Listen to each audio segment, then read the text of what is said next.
It's supper time at a migrant shelter in Tijuana, Mexico. And both space and food for everyone is limited. The shelter's director says there's been a significant increase in the number of families arriving, and she's been forced to turn many away. It's very painful to see women with children arriving at our doors asking for shelter. Large influxes of migrants stretching the limits of the services shelters can provide is not a new phenomenon here. But the COVID-19 pandemic has made things more complicated. For more than a year, the UN International Organization for Migration has been using a hotel in downtown Tijuana as temporary housing and to quarantine new arrivals.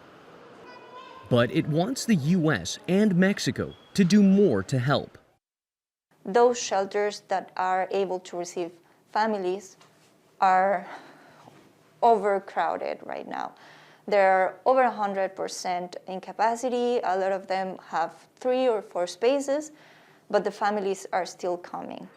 The U.S. asylum process has been at a virtual standstill since the start of the pandemic, leaving hundreds of migrants stranded. As conditions at migrant shelters in Tijuana become more overcrowded, many who can't find a place to stay have ended up here, a makeshift migrant camp right on Mexico's border with the United States.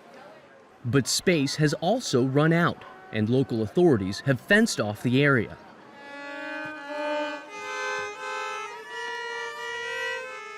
The sound of children practicing the violin breaks through the clatter.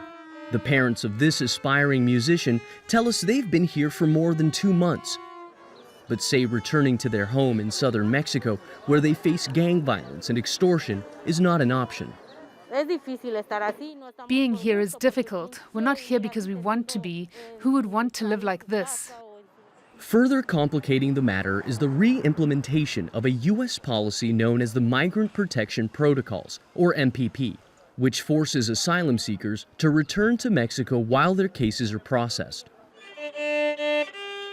With MPP scheduled to be reinstated in more cities along the border, it's feared overcrowded conditions at shelters and migrant camps will only get worse. Manuel Rapalo, Al Jazeera, Tijuana, Mexico.